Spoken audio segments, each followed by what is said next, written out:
Mikel, a hard-fought win. How proud are you when the team gets wins like this, like tonight?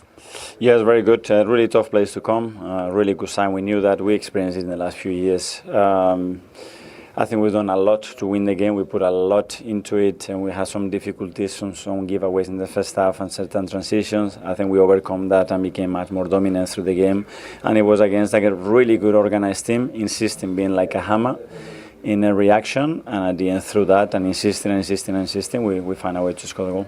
Yeah, you mentioned the giveaways in the first half. There was some really good defending from them as well. They were very compact. But what do you feel it was difficult, took you time to really get going that first half? Well, the simplicity in certain aspects with the ball, especially that we gave the ball away and allow certain transitions. Then we have to change a little bit the structure as well to facilitate certain things for us, and that gives us more fluidity as well, and then it takes time as well against that block. The longer it goes with the nil-nil, not even if they score a goal, because they've been together for many years and they know how to adapt that. But we created some big chances as well, and we scored a few more goals. So overall, very happy. And with Trossard scoring, how much do you feel like he's benefiting from Martinelli scoring when he has the chances and the other way around? Because the team's obviously benefiting from it. Yeah, I think it's a lot of goal scorer already very early in the season, which is great, spreading the goals and not just relying on a player to do the job. That's a big strength of us, another clean sheet, which is really good to see, so very happy. One of the bless you, Mikel. Bless you. Yes, don't worry. A lot of talk around Trossard and Martinelli because they've both been delivering. They call it a good problem for the manager. How's it been for you this season? Because you've never had so many options. How's it been for you to manage the players that want more time? A joy. To be better as a team and to have players with that mindset, the state of play, and you put two examples. I can name so many. Christian, you ask him to play the last 5 minutes, and he plays the best 5 minutes that he can play, and that's what we need. And very happy with that. How did you feel about the penalty shout?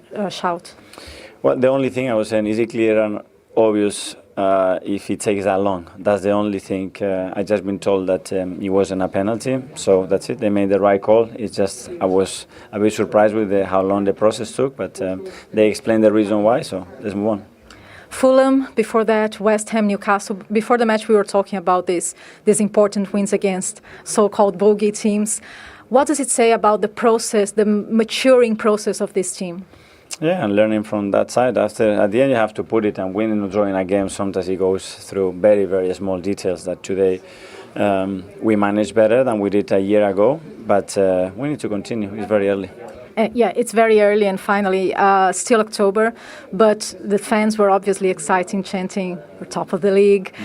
This very time last year, you guys dropped some important points between October and November, so how important is it, even if it's still October, to hold on to that lead? 3 weeks ago, we went to Newcastle. If we lose in Newcastle, the Premier League is over. So that's the narrative, that's the demand in this league, so try your best and win as many football matches as you can. There's no secret to that. Well done. Thank you. Well, Leandro Trossard did score the decisive goal in the end, and he could have left the club in the summer, signed a new contract. He's proven to be an important player at times. Yeah, he is. He's somebody that Mikel's got a lot of faith in. You can see where there's sometimes where you're thinking that he's not going to start him, but he'll start him in certain games. And again, like today, he come up with the goods. He does give Arsenal something else on that left side in respects of retaining the ball and keeping it moving. Whereas, you've got someone like Martinelli who will want to go forward. He wants to use his pace. And he does come up with the odd goal every now and then. Yeah, he said then only needed one chance. They were his words. That's what Mikel Arteta said to them at half-time. It probably tells us quite a lot about what Brighty was saying before. This is the way Arsenal play now, isn't it? They keep things tight defensively, and then they just have to take the chances when they come. Well, yeah, I mean, if you're an attacking player in this team, it must be nice knowing that you don't have to take every chance that you get, because at the back, they're leaving gaps left, right and centre, but they don't. Because they're so rock solid, as Leandro Trossard said there, all it takes is one chance. And even the chance that they created, it wasn't even a proper chance. It was a set play, and it comes off his knee, I think, and he knees it into the net. But again, Arsenal, I expect them in the upcoming weeks to get better, because international break, it's hard coming back and playing a tough fixture as well. 5:30 kickoff against a Fulham side who have obviously lost their last two, but at home have been good, and they managed to do what they needed to do and get the 3 points. But Arsenal have just beaten Fulham by 1-0 at Craven Cottage to send them back to the top of the Premier League. A narrow win, but it could have potentially been a slightly bigger win had they been given the penalty Righty, that was originally given on field, but then VAR saw it overturned. Did you think that this was the correct decision? You know what, Kels, with the margins we're dealing with, and we're dealing in the minutiae of like fouls and touches, then when you look at this, obviously right now it looks like, oh, that's a penalty straight off the bat. But then what we see is that we see him get a little touch on the ball. But what they should show is the contact on the knee first. And I'm talking about dealing with the margins. Now, there it is there, right? And then, you know, we're dealing with, like, when you look at this ball, look at the margins of where he touched the ball, it's the same. Yeah. So how can it not be a penalty for the touch on the knee, but it can be not be given for that minuscule touch on the ball? I'm confused with it now. I guess the thing with this, though, is it a clear and obvious error as well? Well, he's had to kick through Saka to get the ball because Saka's in full flow motion, and that knock on his knee, and however slight it is, knocks him off balance enough, and then he wins the ball. So I always thought if you kick through a player to get the ball, then it's a foul. So, but unfortunately, again, I don't agree with the touch, how light the touch is, because that's what they're giving penalties for. Like, he's not giving that penalty for. Like, okay, he's touched his knee there, so that's a touch. Yeah. Right, that's thrown him off balance. And then look at the touch on the ball. Yeah. Can that touch, even the slightest of touch that we're seeing there, that will have thrown him off balance? Well, the thing about it is, it's not even a case of that. It's as he touched the man before the ball, because Saka's gone over. And that's what we're talking about. People can say, well, is it enough of a touch? It's a touch. Just like it's not a penalty because of the minute touch he's had on the ball. Yeah, I think as well with Saka as well in his body position, the way he's going away, his next touch is a shot. So obviously the contact knee to knee, however slight it is, knocks him off balance enough for him not to get the shot off. So it's one of them where I don't quite understand the rules, but if we're going by the margin we've seen in other games, that's a penalty. So you're also saying that because the position he was in, it would have been preferable to him to have stayed on his feet? Of course it would, because his next one's a shot. Yeah. His next one's a shot on goal. With his favoured left foot. Yeah, but Arsenal didn't let it deter them, did they? I know. And we saw when Liverpool dropped points the other week and Arsenal won the game, and that's what they've got to do this season. It's something they haven't done the last couple of seasons. They've been chasing, but when they've had the opportunity to put a marker down, they haven't done it. And I think that they've done it in the last few games, especially the opportunity to put a marker down. They haven't done it. And I think that they've done it in the last few games, especially coming off of an international break. It's a game that they had to win. You know, they've got a run of games now where they have to try and pick up points. OK, well, a good evening for Arsenal, but not so good for Fulham. Let's now hear from their manager, Marco Silva. What are your feelings after that? Disappointment, frustration? Of course, when you lose a game, it's always a disappointing one. I really believe that our start of the game and our first 30 minutes, they were at very good level. We did create chances to score before Arsenal start to have some control of the game. I really believe after the 30 minutes of the game, last 15 first half, they were more on it than ourselves. But until that moment, into chances with Harry Wilson, he should have created a score in one moment, and our first corner was a great chance for us. In my opinion, the ball was going in direction of the goal, a deflection in one player. Well prepared corner from ourselves, and of course we knew that it's going to be easy, going to be easy.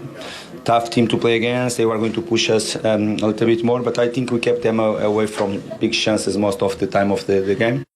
3 defeats in a row then for Fulham. But as for Arsenal, Atletico Madrid in the week, then the Ian Wright derby on Saturday. They've got Crystal Palace in the Premier League, but it's set them up nicely, hasn't it? Yeah, it has done. I mean, a tough performance today against Fulham. Then, again, not a welcome break, but a different mentality in terms of the Champions League. And then back to a really, really difficult game against Crystal Palace, who are absolutely flying at the minute. So it's a testing time, but I think they've got a run of fixtures now where you'd expect Arsenal to get more positive results than not.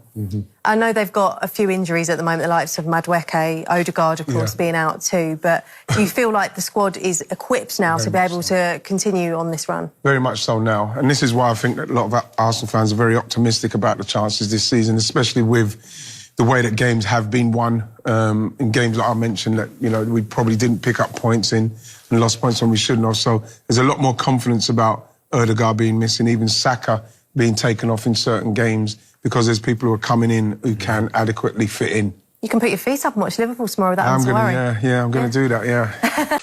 Critiquing his own set-piece delivery. Oh, listen, I'm sure Jamie might be in the same. I'd be the same. You could have the best game in the world. If I'd done 2 sloppy passes or 1 loose pass, that would be the one that I'd be like, but people would go, "You've had a great game," but no, that one just got away, and that's the details, that's the levels, that's the difference of winning the Premier League and not competing and not getting there. I know they have a deep squad now, Jamie. They have options, but do you feel he is... I know what you're going to say.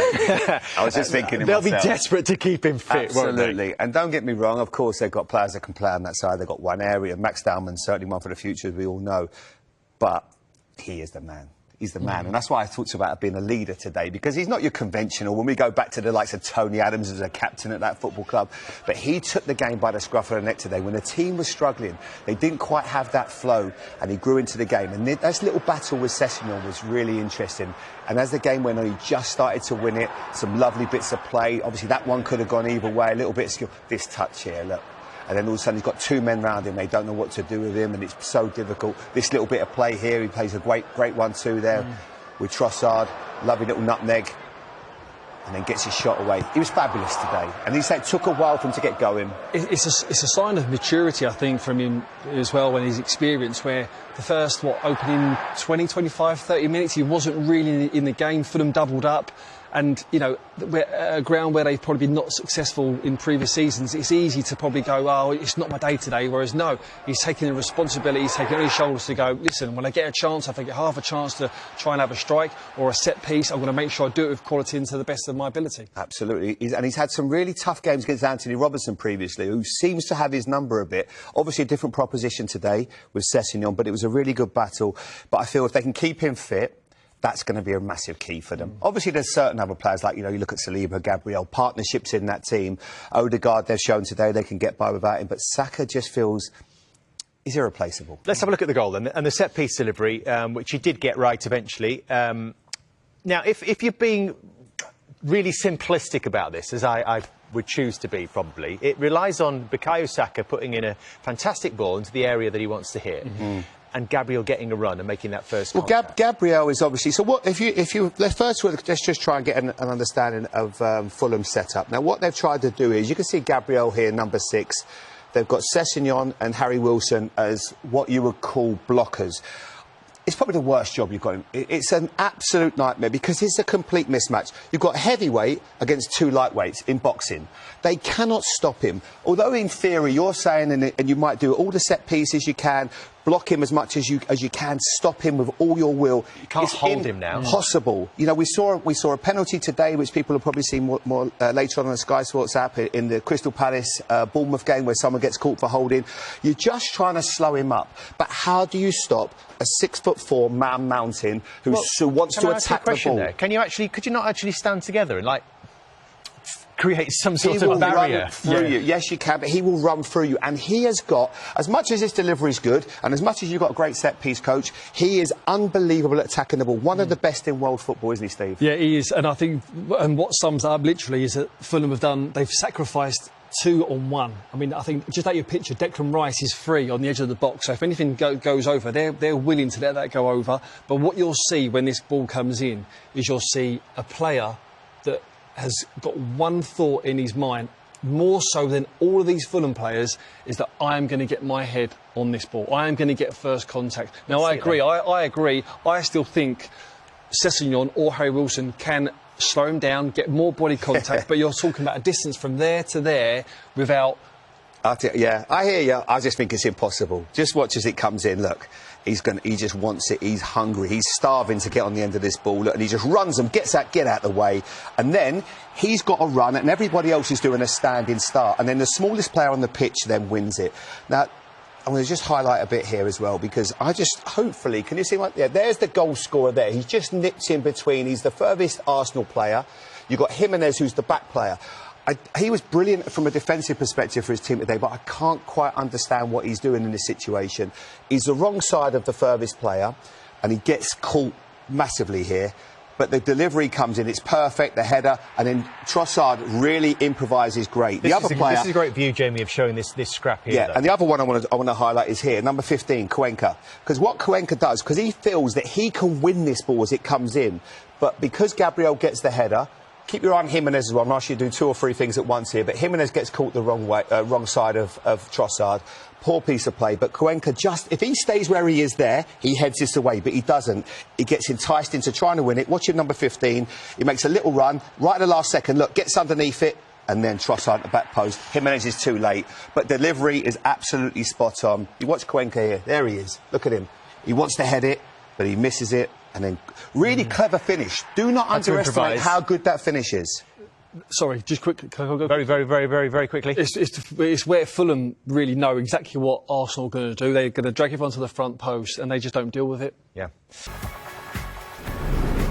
And this is what is coming up for Arsenal in this block before the next international break. Attention switches quickly to Europe. But if we just focus on the Premier League for a moment, it's Crystal Palace at home, and we know how tough they are under Oliver Glasner now. But then 2 away games against newly promoted sides. Burnley, who've won at home today against Leeds. Sunderland, who've won at home today, unbeaten at home still, in fact, beaten Wolves this afternoon.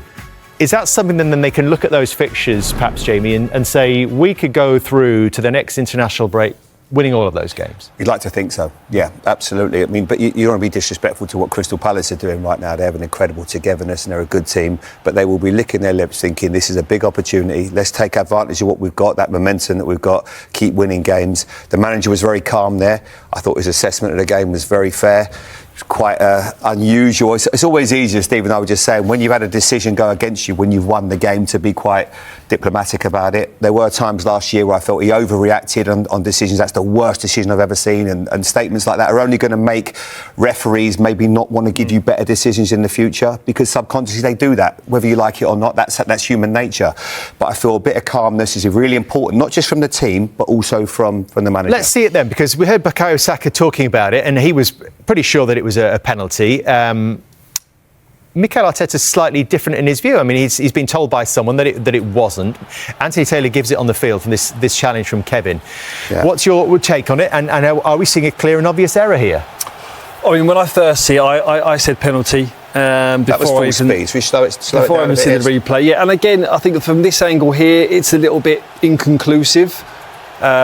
Even when you slow it down, you're probably thinking, well, has he got the ball there? Did he get the player first? I think we've seen enough angles to say that there is contact, but this is the key thing. If we can freeze it, Jamie, before the contact. Take it back a little bit there. Because this is what Bukayo Saka was saying to us, that he felt knee on knee before the touch on the ball. Mm-hmm.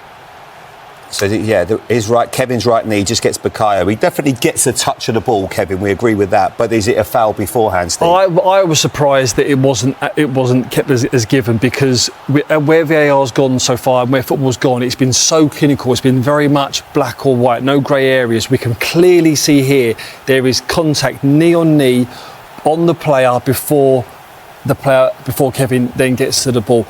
And it's not even sort of... I know we're talking split seconds, but for me, it is so... Not from this angle, but from the other angle, it is clear that there is contact with the player before the ball. In my opinion, it should have been a penalty. What do you think, James? I think if we take it the other way, it doesn't, and the referee doesn't give it, VAR would have looked at it, but I don't think they would have given it.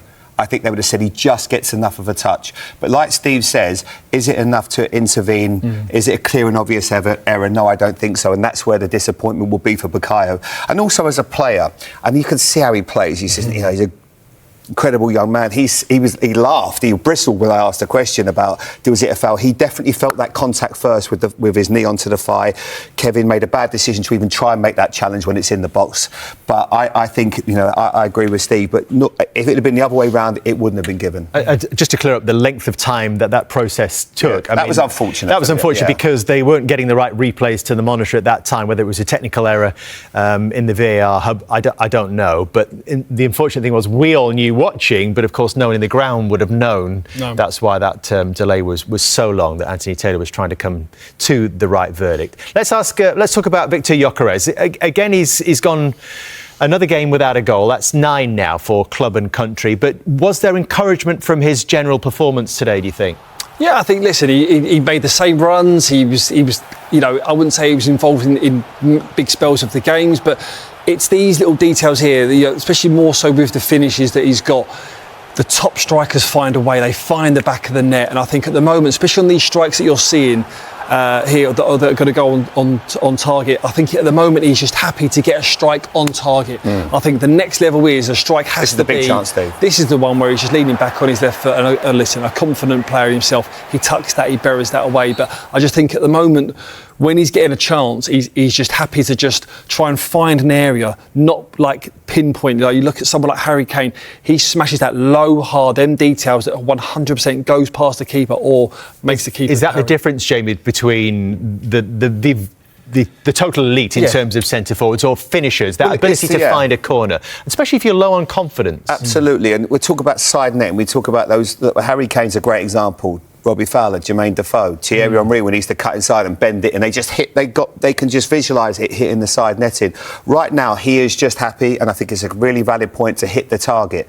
Last year at Sporting, he'd find side nettings. It was so easy for him. Every single time he played, he felt he was going to score. At the moment, confidence is low. It's the same in any line of work. People at home probably watching thinking, when I feel good about something, I can make the right decision. If I'd second-guess myself, which is what he's doing, it's not working his way. What I will say today, there were times when he really led the line well. At Newcastle, he didn't get his goal. He led the line well. Is he ever going to be a pretty great footballer to watch, like a Van Persie or an Henry or a Bergkamp? No. He's a battering ram. Does he give space to others? He does, and he's going to open up spaces because he will occupy defenders. You could see there was a good couple of battles there with Cuenca and then Bassi when he came on. He will add something to the team. Is he doing what he would? I'm sure when he gets on that bus and he gets home tonight, how will he feel he's doing? What would he give himself out of 10? He'll probably give himself a 6, 7, because that's what they do, strikers. He needs goals, because that then just shuts everybody up, goals or assists, and we are going to keep judging him because he hasn't got the goals yet. I think they will come, but he's going to be a different type of player to the Arsenal profile that they've had previously, because they've had some of the best forwards. Wrighty was unbelievable. He needs a bit of time. Yeah.